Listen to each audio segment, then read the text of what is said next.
Hello, hello, hello. We are live in OMG Fabulous Academy and potentially other places as well. I am joined this evening by the very fabulous Rob Blackburn, who is no stranger to Studio MG. He is a very fabulous breathwork coach and yoga lap instructor. Does stuff in the cold water and all of that crazy stuff that I love as well.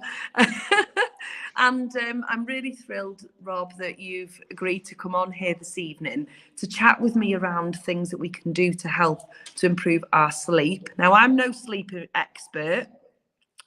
I am trying to improve my sleep. Oh, we've got some people joining us live as well. Fantastic. Give us some hellos, people, so let us know that you can hear us, please. I'm waiting to see. Oh, we've got some comments coming up. Hey, we've got Rebecca here. Hello, we've got a Hi, Facebook Rebecca. saying hi. We've got Rianne saying hi. Wonderful. Some people joining. Yes, Rianne can hear us. That's good. That's good.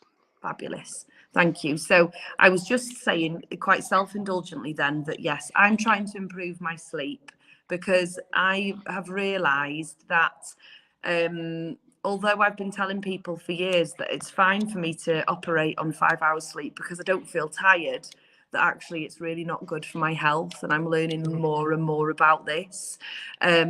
So, Rob, what are your thoughts on this topic? Oh gosh, sorry, I've just knocked something over there. I do apologise. Clumsy feet under me table. Sorry. I think it's important to note that for many years I suffered with absolutely chronic insomnia that was linked to traumatic brain injury that I sustained. And what I found, and this is purely from my own experience, and I want to be clear, I don't claim to be a sleep expert. But what I do bring to the table is the link between the breath and promoting better sleep. But what I found was I sort of transcended into a constant state of I can't sleep, which meant I didn't sleep. And that was a real sort of a mindset that I developed. And it was only when I began to explore myself a little bit deeper. I'd become very, very superficial. I had very little sort of link between my brain and my body. And because of what was going on with my brain, it was affecting my body, which put me into it like a sort of almost a state of arousal, sort of constantly, really sort of heightened state all the time. And that was encapsulated with I can't sleep. Yeah. And then it became almost like a self-fulfilling prophecy of then I don't sleep. You don't. Thoughts become things, like we Yeah, say. absolutely. Yeah. So it's like whenever you say to yourself, I can't do that, that becomes the end product. And that's because your mindset is influencing your behavior and your actions. So, where I got to with sleep is obviously I'm very passionate about sharing my knowledge about the power of the breath, the influence of the breath, what it can do for us. And that's one of the things that helped me break my insomnia cycle, so to speak. I love it. I love that you share it so passionately as well, Rob. Yeah, and the passion is not superficial in terms of without discovering the things that I did and being open to experimenting and being open to various different things, not just breath work either. There's various things that I try to do to promote my well-being. So, another example is, recently I've decided I'm not spending enough time the other side of the mat. So I've started going to a men's yoga group, um, purely because like the motivation for me to do that is um, I wanted to be surrounded by people like myself who might have been out of action for a while due to injury or whatever else. And also, I'm quite passionate about working with men as well. So I was going to try and steal a few people from that group as well, to attend the sessions that I facilitate. But I think there's a whole range of things that you can do that can influence your sleep. For example, people will notice I'm wearing these glasses. To be clear, I don't wear glasses medically. I'm not short-sighted or anything like that.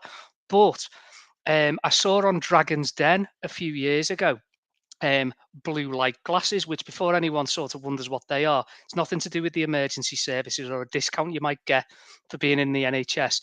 What they actually do is filter the blue light from electronic devices and the television out of your vision, because what happens is when you're looking at devices on a regular basis. So that can be in a range of things. Like, I mean, a lot of my day job is spent, looking at a computer screen. Yeah. Sadly, plenty of my evenings are spent watching television of some description, and then I'm a real sucker for then reading my Kindle when I go to bed. Yeah. And once upon a time, when I relied on the old paper method, but I've run out of space now on me book cabinet, and whenever I look at it, I can't bring myself to throw anything out or take anything to it. I say throw anything, I would never throw a book out, but Yeah. donate it to a charity or give it to somebody else. I look and go, no, no, I can't let that one Just go. in Oh case no, you no, need it. that's got to, Yeah. yeah, yeah, absolutely, yeah. Or in case I want to revisit something Yeah. or what have you. So I now sort of store lots of reading materials on an electronic device. And of course, what I found was when I used to read in bed, I'd fall asleep quite quickly. But then with my Kindle at 2 o'clock, I'm still going, and my eyes are totally wired, and I can't relax. And I believe part of that is because of the blue light, the Yeah. blue lights that the electronic devices emit. And just to illustrate that I'm not alone in buying a pair of these blue light glasses, which I think I bought them from the people who actually earned the deal on Dragon's Den. They've Oh got wow. like their own website. I think they were about £9. They're not an expensive investment, but I've noticed the difference in terms of feeling my own fatigue when I'm going to bed, even though I've been watching telly or whatever I've been doing involving an electronic device before I've gone to bed. But just to illustrate that I'm not alone with this, the Manchester City striker Erling Haaland, Yeah. who is regarded as being sort of number one in his game, if you like. He's a real sort of world class footballer. There was a real insight into his lifestyle, which interestingly seems to involve quite a lot of takeaway food. But we'll park that particular issue at the Not going to moment. all the But there gut were health chats that we're having right now. yeah, we're going to park that for now because he's obviously a sort of elite level superstar. I'm sure his metabolism will be faster than mine and most people, most of us mere ordinary citizens. But there were two really interesting parts of his lifestyle that he adhered to. The first one is he wears a pair of blue light glasses from 6 p.m. onwards, no matter what he's doing. So whether it's television, whether he gets in the car to go somewhere, he dons the blue light glasses from 6 p.m. until the point when he goes to bed. And the other thing that was very interesting was he tapes his mouth when he sleeps. Right. Okay, so although admittedly the picture I saw in the article I read, he appeared to be using an elastoplast, and I Oh wouldn't sponsor that unless you are an elite level athlete. There are much easier ways that you can manipulate the mouth movement during sleep. And I think one of the critical things that I'll mention is that one of the few times that we cannot control our breath is when we're in the subconscious state of sleep. So that is where your body chooses what to do. You have very little influence over it. So that the mouth taping concept is around promoting nasal breathing while you're asleep. And certainly I won't go into too much detail, but I do something similar, and I would like to think I was a chronic snorer, and I think it's been reduced, going by the fewer bruises that I wake up with now, from my Claire sort of elbowing away on me because I'm snoring away. yeah. So again, snoring can be quite, I think snoring can be quite harmful to you, particularly in a very, very uncontrolled way. It can lead to things like sleep apnea and things like that. So if there's something you can do, if you are a chronic mouth breather during sleep, um, and there's lots of pointers that you can very easy pointers. Like for example, you wake up and you think, I look at me Apple Watch. It says I've been asleep for 8 hours, but I still feel tired. If you're mouth breathing during sleep, it'll affect the quality of your sleep, and it'll also take you out of that REM stage. And also, and this is the easiest point in the world, something I used to suffer with chronically, a really dry mouth. when you'd wake up and you'd be like, oh God, I need a drink of water before I do anything. And that's because your tongue's been hanging out all night and you've been snoring away, you know. Yeah. So Makes sense, doesn't it?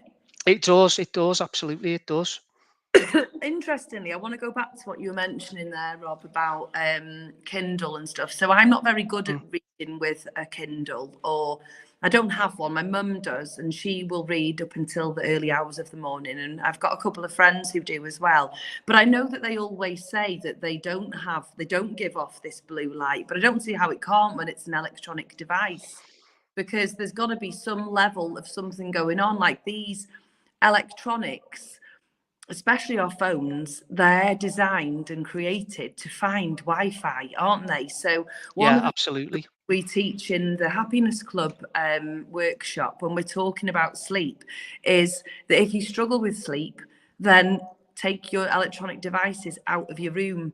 I remember hearing from Jo, who's the founder of the Happiness Club, and she said that there was a gentleman in this class. He was belittling everything she said it was all load of rubbish.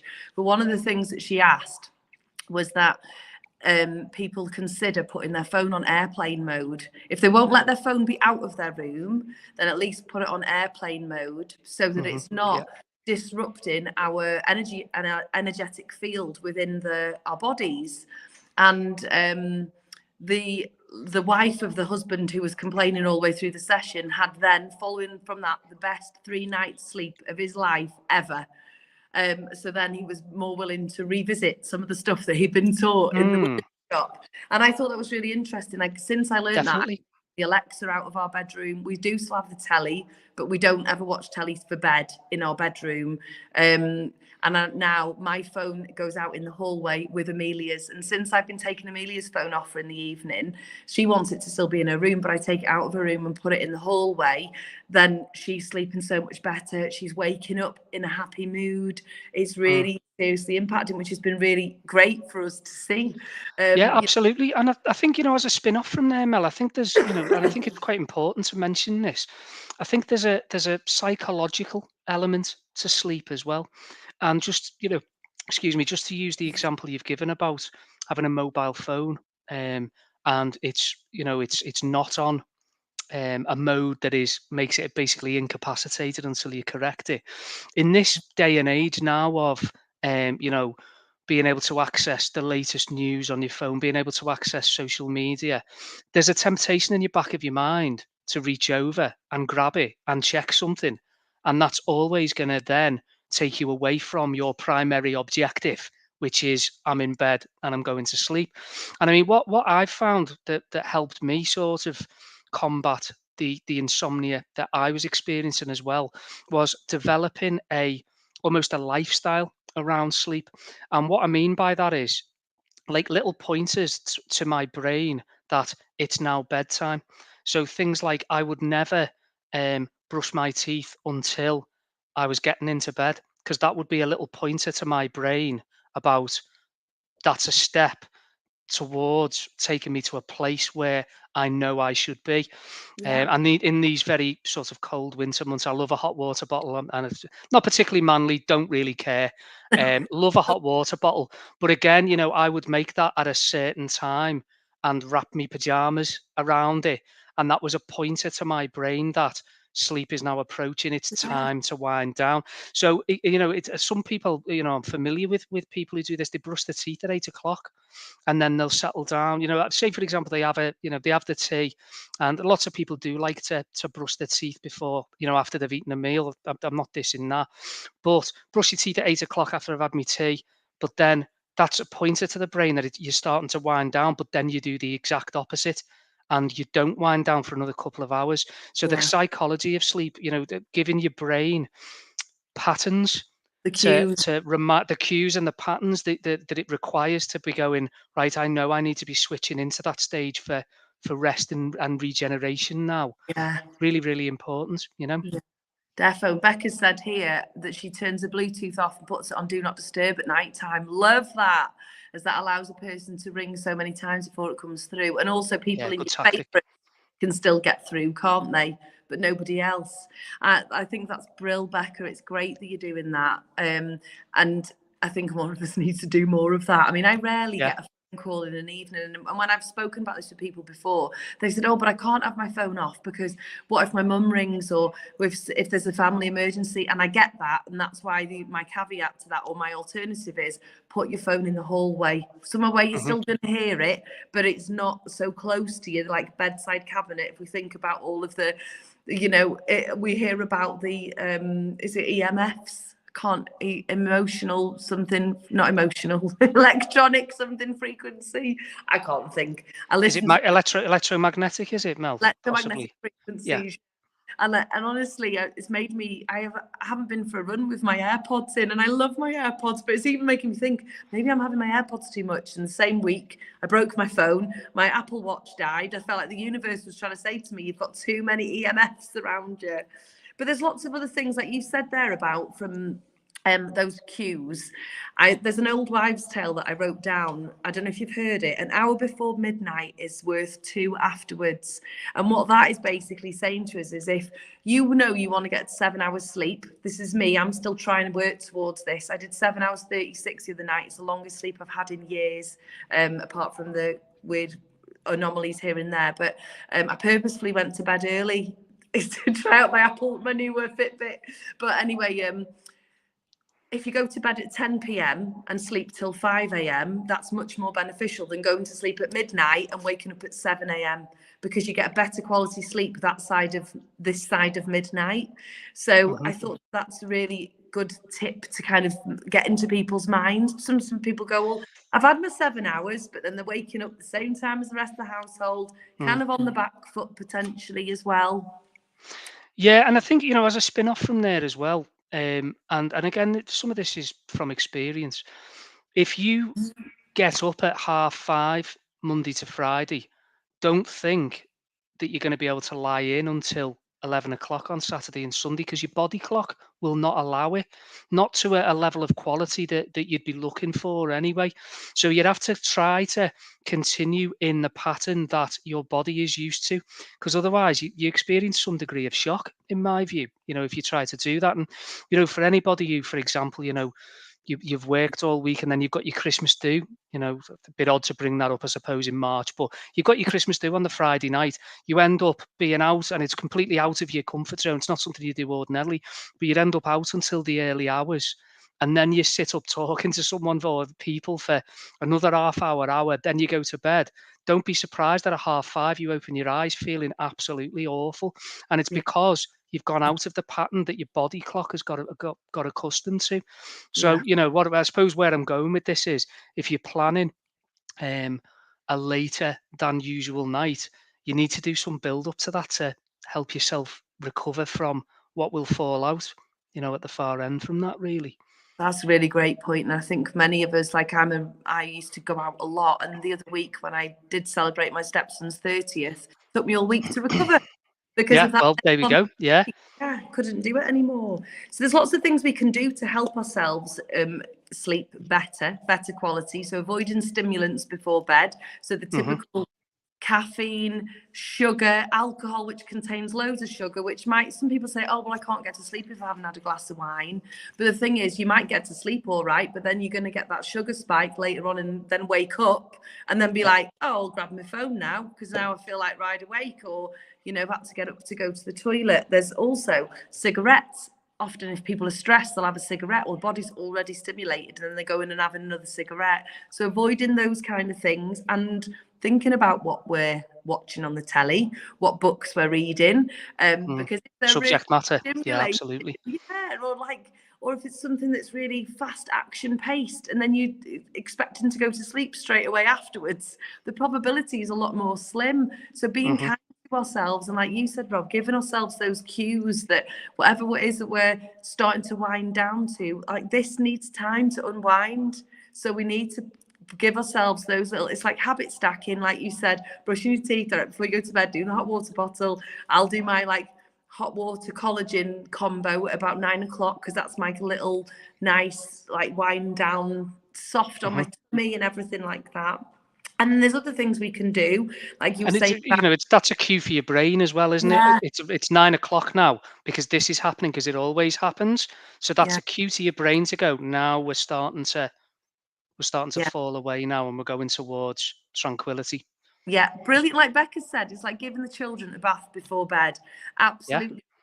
And how hot are we on our kids' bedtime routines when they are baby into toddler into child into preteen into teen? All we do is worry about our kids' sleep.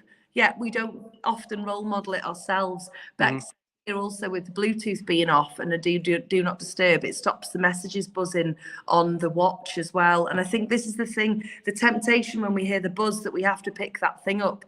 I like to try to challenge myself nowadays and go, right, I wonder how long it can show me as not active for on Facebook, because I'm dead chuffed if I haven't picked up my phone from 9 o'clock at night until maybe 6 or 7 o'clock the next morning, because I always make sure my first hour is phone free, and then Hmm. after that I might start to interact and engage and see what's happened. But I love that whole, yeah, I can do this. It's like a little mini accountability challenge for myself.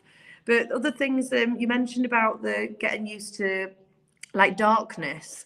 If with our circadian rhythm and the melatonin production, darkness cues sleep time. So it can help to make sure that we've got lights off at bedtime, the curtains are closed. Like, I like to sleep with the curtains open in the summer because I always wake at 4:45 anyway.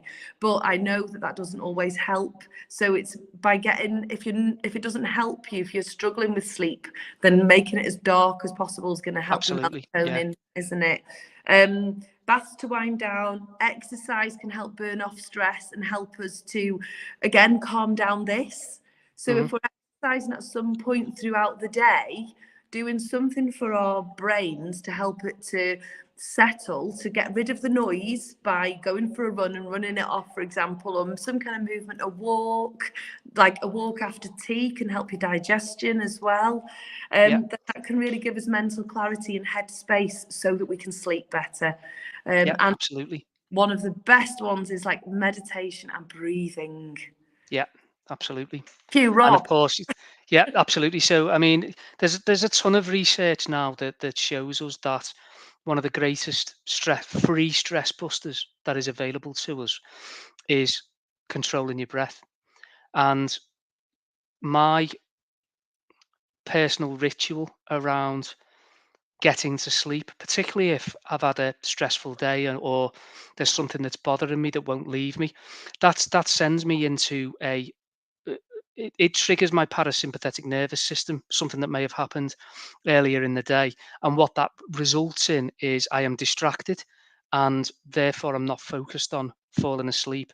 And that then affects not only how quickly I get to sleep, but also the quality of the sleep and how long I stay asleep for. So those people who, have had a tough day at work, or something's going on, in their personal lives, where it's been bothering them, and they've got to sleep at 10, but they've woke up at 1, and they haven't got back to sleep till 4.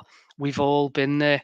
One of the great ways that you can alleviate some of that stress is through controlling your breath. So, I mean, one of the critical things for me, one of the great signs of stress is upper chest breathing, which is a natural stress response that the body ticks in, because what's happened is your heart rate increases and your blood pressure increases when you're stressed. So therefore, your body tries to counteract that by encouraging you to behave in a certain way. It encourages your physiology to behave in a certain way. What we need to do is actually contradict that and behave in exactly the opposite way. And you'll be amazed about how you can then connect your brain and your body and your soul by using the breath. The breath is the anchor that connects your brain and your body. So, I mean, I don't want to say too much about that, and there is a reason for that. So, I'm obviously at Studio OMG on Saturday morning. So, it's for those people that aren't aware, and I'm conscious that in 2024 there seems to be a world something day every week, or that's at least how it seems to be for Yeah. me. And when I looked this up, I saw there was a World Llama Day later on in March. I'm not sure what I could do for World Llama Day around breathwork. Maybe, maybe some llamas might be interested in changing how they breathe. I'm not sure. But on Friday, the 15th of March, it's World Sleep Day. And for someone who struggled with quality sleep for many years. I'm quite passionate about sharing what I've learned from my own experience, incorporated with what is my big passion in life, which is breath and the control of the breath. So I'm offering a 90-minute workshop on Saturday morning, 8:30 a.m. till 10 a.m. There's only a couple of spaces left now for if there's anybody who might be interested in attending, and the aim is going to be. I regard myself very much as a teacher. I'm not a coach. I'm not an instructor. I try to share easy techniques with people that they can then take away, remember, and try out, and hopefully get something out of. So that's the key thing. So what I'm hoping is going to be a really, really serene sort of session mapped out, where I've got, I think, 8 techniques that I want to bring to the table. I want to share with people. People can have a go at them. People can share in a lovely, safe space, which Studio OMG always is. Share what they've noticed from trying out these techniques, and there might even be a free gift at the end as well for people who come. So Oh, we love a hook. Yes. yeah, so there you Wonderful. go. Thank you so much, Rob, for sharing everything that you have and for having this conversation this evening and bringing Pleasure. all Thanks these for having me topics on. to the table. I can't wait to see you on Saturday. I will be here bright and early, ready and waiting to learn more. I've been to a number of Rob's breathwork classes now, and each one brings something a little bit of different flavour, something more to sink in, another tool for the self-care toolkit, and I use them and they work. And yes, you're a Yeah, fabulous absolutely. teacher. So thank you so much, and thanks for sharing your time with us this evening. If Pleasure. anybody Thanks for having me on, Mel. got any more Appreciate it. Thank you. questions, then we will end there, because I've made it go over because I got involved. It's supposed to just be Rob, and then I was like, I'm going to geg in on this one because I've got some stuff I want to say as well. So thank you, Yeah, Rob. I think it works quite well anyway, having sort of 2 people rather than 1 person sort of droning on, if you like. So I think it's worked well. Thank you, and Becca's saying thank you too. Thanks for your Thank you, time Rebecca. Saturday. Thanks everyone for joining us. Bye. Thanks very much, guys. Take care. Bye. Ta-ra. Bye-bye.